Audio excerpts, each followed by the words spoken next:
Hey, what's up, everybody? True Boxing here. Thank you for coming back to Get Hit with the Truth. So today we are doing the IBF Champions Report, as we are going to cover all champions and title belts from 122 pounds all the way to heavyweight for the International Boxing Federation governing body, as I do my bi-monthly Champions Report, as this is the 4th edition of 2024.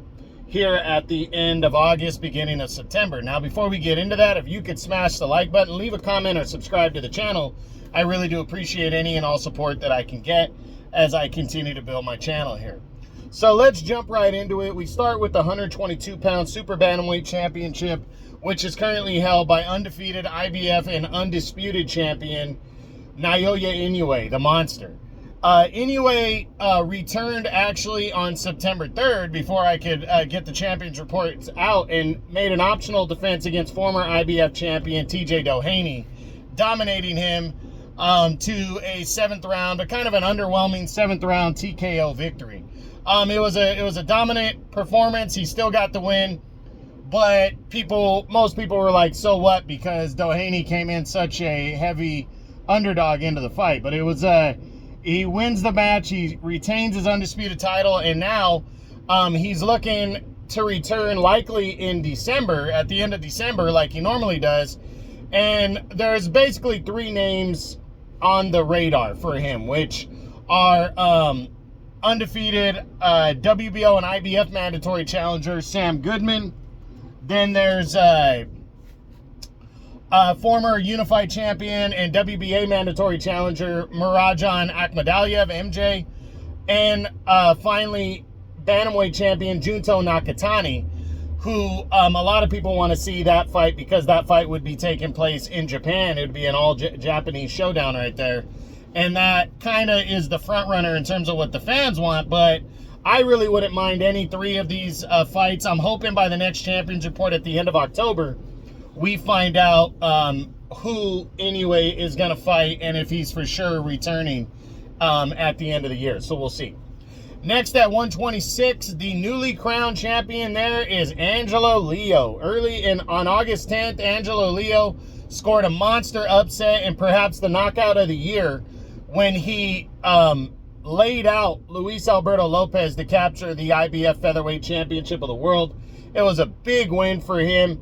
And now he is going to push forward and, push forward as the new world champion following this win. Such a good, solid performance out of him. And now he claims the IBF belt. So we haven't heard what he possibly could be doing next. Obviously, people want to see, a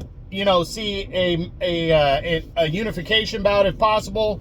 Nick Ball's fighting Ronnie Rios. These guys both have ties to the top rank, so it'd be an easy fight to make. You also have Rafael Espinosa and Robeisy Ramirez. Their rematches happening, both with top rank.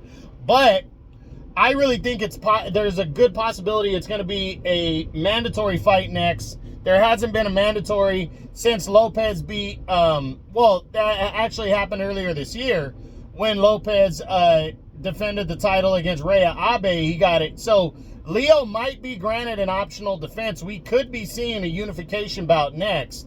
But I don't believe Leo's going to fight before the end of the year. I mean, he could, but I don't believe he's going to fight before the end of the year. But I'm hoping by the next Champions Report we at least have some kind of direction on which he's going to. So we'll see.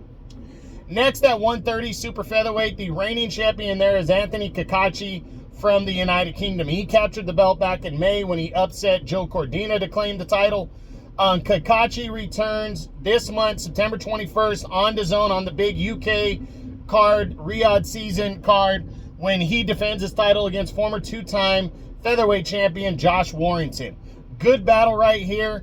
I am not going to give my prediction right now because I'm doing a breakdown video of this fight. So make sure you checked out the breakdown video, but that's going to be a good one. It's on the Joshua Dubois undercard on DAZN, Kakachi and Warrington for the IBF title. The winner is really going to be pointing forward in a very, very positive direction. 135 lightweight. The reigning champion there is Vasily Lomachenko. He claimed the belt back in May, the vacant title when he dominated George Kambosos Jr. to capture the belt.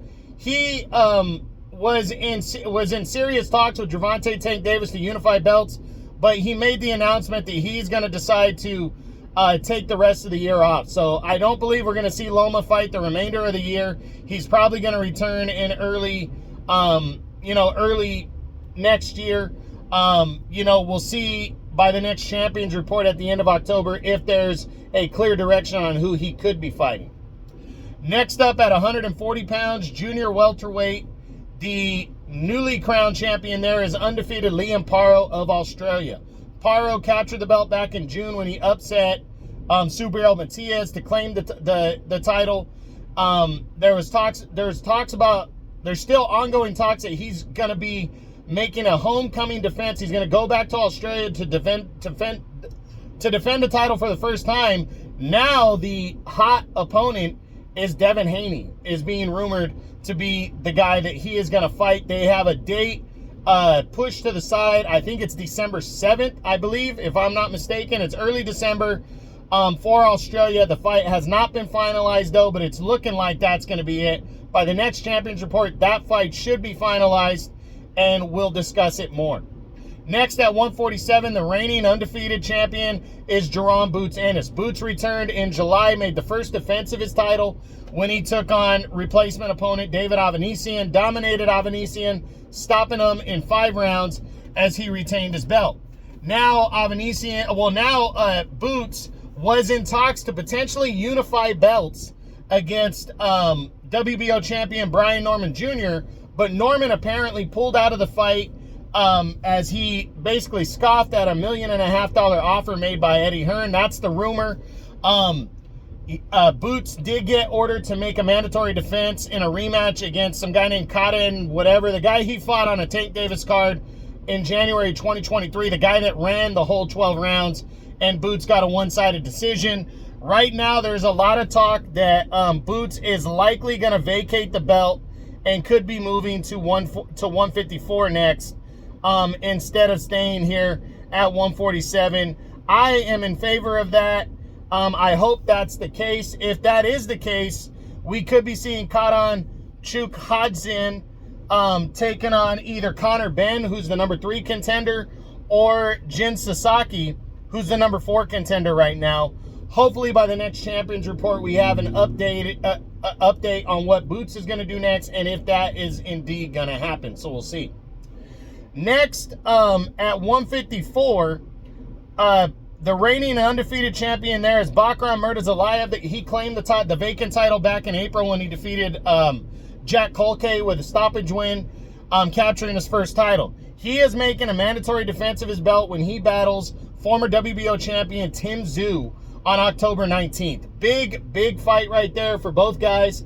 I'm really looking forward to it. I'm going to do a breakdown video of this fight towards the end of this month, so I'm not giving my prediction right here, but this is going to be a good one, and we're going to see if Bakram is for real or if Tim Tszyu is ready to come back and claim the division, so we'll see. But that's October 19th, Murtazalayev versus Tim Tszyu for the 154-pound title for the IBF. 160 middleweight. The reigning and unified champion there is Janibek Alamanhalai. Janibek was making a mandatory IBF mandatory defense in July. He was supposed to against Andrei Mikhailovich, his highest rated challenger, but he had to postpone the fight as he had to go to the hospital that week due to dehydration. Now the fight has been won in a purse bid by Mikhailovich's people, and it's supposed to be, they're supposed to go back to Australia for that fight, and they're talking November, December area. So I think we're probably going to see that fight pop off in November, December between Janibek and Mikhailovich for the unified title. Hopefully by the next Champions Report we have that finalized and these two guys are good to go. Next at 168, the title is now vacant. Canelo Alvarez is no longer the undisputed champion. He was the IBF and undisputed super middleweight champ. He vacated the belt instead of making his mandatory defense. And the IBF has ordered William Skull and Vladimir Shishkin to collide. That fight is good to go on October 19th. It's going to happen over in Germany. We're going to see Skull and Shishkin for the vacant IBF super middleweight title. I really think it's a 50-50 fight. William Skull hasn't really done anything, and Vladimir Shishkin has. So I'm actually picking Shishkin to win the vacant title, but I do believe it can go either way, and I do believe that Skull can capture the world title here. Next at 175 light heavyweight, the reigning IBF and unified light heavyweight champ is Arthur Beterbiev. Beterbiev puts his undefeated record and unified titles on the line as he attempts to unify all 4 belts when he battles undefeated WBA champion Dimitri Bivol for the undisputed light heavyweight championship of the world on Saturday, October 12th. That'll be on ESPN Plus pay-per-view, which is going to be about 10 or 15 bucks according to Turki Al-Sheikh. Really looking forward to that battle. I think it's going to be a good one. I'm not giving my prediction on that fight because I'm going to be doing a breakdown video on it. Really looking forward to it, though. October 12th, that fight happens. So by the next Champions Report, we are going to have an undisputed light heavyweight champion of the world, and I can't wait.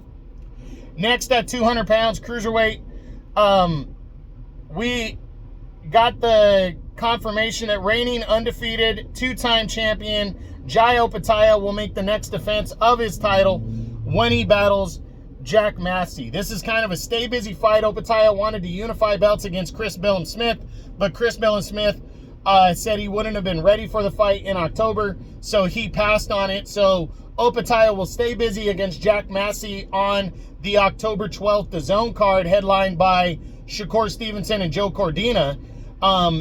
That's part of Riyadh season. I don't believe I'm going to do a breakdown video of that fight. So I'm going to let you know my prediction right now. Opetaia will dominate Massey and win that fight by a knockout to retain his IBF Cruiserweight Championship of the world. And finally at heavyweight, we have a new IBF heavyweight champion, and it is Daniel Dubois of the United Kingdom. He was upgraded to champion when Alexander Usyk gave up the belt at the end of June, early July, instead of waiting around to see what the IBF was going to decide. Dubois returns this month, September 21st, on DAZN, where he will battle former 2-time unified heavyweight champion of the world, Anthony Joshua, in a big-time showdown. I really can't wait to see this fight. I'm not giving my prediction on this fight right now because I'm doing a breakdown video in a couple days on it, but it's going to be a good one. I can't wait to see it. Saturday, September 21st on DAZN. It's main eventing a Riyadh season card, all UK card. I can't wait to see it. It's going to be a very, very fucking good battle. So a lot of good IBF title fights are taking place before the next Champions Report. You have Dubois and Joshua for the heavyweight title. You have Jai Opetaia and Jack Massey in October for the cruiserweight title. Beterbiev Bivol for the undisputed light heavyweight title. William Skull and Vladimir Shishkin will decide the vacant super middleweight title. 154, Tim Tszyu and Andrei Mikhailovich will decide the middleweight championship, the unified middleweight championship. Then I believe at 130 pounds, Anthony Kakachi and Joe Cordina are going to fight. So that's 6 title fights between now and the end of October. So for the IBF. So a lot going on in the International Boxing Federation from 122 to heavyweight. This is volume 4 of the 2024 Champions Report on the IBF. I hope you enjoyed the video. If you did, smash the like button, leave a comment, or subscribe to the channel. I appreciate any and all support. This is True Boxing. You've been hit with the truth.